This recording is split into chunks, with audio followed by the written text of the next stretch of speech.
Voice of Tamil 24. Vijay TV வந்து சில வருடங்களிலேயே ரசிகர்களிடம் நல்ல வரவேற்பை பெற்றது. இதற்கு காரணம் அதில் ஒளிபரப்பாகும் புதுவிதமான நிகழ்ச்சிகள்தான். அவ்வாறு விஜய் டிவியில் பல வருடமாக ஒளிபரப்பாகி வரும் நிகழ்ச்சி நீயா நானா.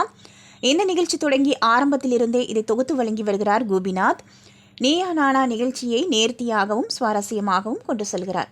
இப்போதும் இந்த நிகழ்ச்சிக்கு ஏராளமான ரசிகர்கள் இருந்து வருகிறார்கள். இந்நிலையில் இந்த வாரம் ஞாயிற்றுக்கிழமை மும்மொழி கொள்கை ஆதரிப்போர் மற்றும் எதிர்ப்போர் பற்றி விவாதிக்க இருந்தன. இதற்கான ப்ரோமோ வீடியோக்களும் வெளியாகியிருந்தது. இதை பார்க்க ரசிகர்கள் ஆர்வமாக காத்திருந்த நிலையில் நீயா நானா நிகழ்ச்சி ரத்து செய்யப்பட்டிருந்தது. அந்த எபிசோடு வராததால் ரசிகர்கள் அதிகம் பேர் அதிர்ச்சி அடைந்துள்ளனர். அரசியல் கட்சிகளிடையே மும்மொழி கொள்கை பற்றி விவாதம் போய்கொண்டிருக்கிறது. இந்த நேரத்தில் ஊடகங்களில் இந்த விவாத நிகழ்ச்சி நடத்துவதற்கு அரசியல் தரப்பிலிருந்து அழுத்தம் கொடுக்கப்பட்டுள்ளதா என பலரும் கேள்வி எழுப்பி வருகின்றனர். எல்லோருக்குமே கருத்து சுதந்திரம், ஊடக சுதந்திரம் போன்றவை இருக்கிறது. ஆனால் நம்முடைய குரலை முடக்குவதற்கான முயற்சியாக இது தெரிகிறது. மேலும் மும்மொழி கொள்கை பற்றி எடுக்கப்பட்ட நீயா நானா நிகழ்ச்சி கண்டிப்பாக ஒளிபரப்பு செய்ய வேண்டும் என ரசிகர்கள் கேட்டு வருகின்றனர்.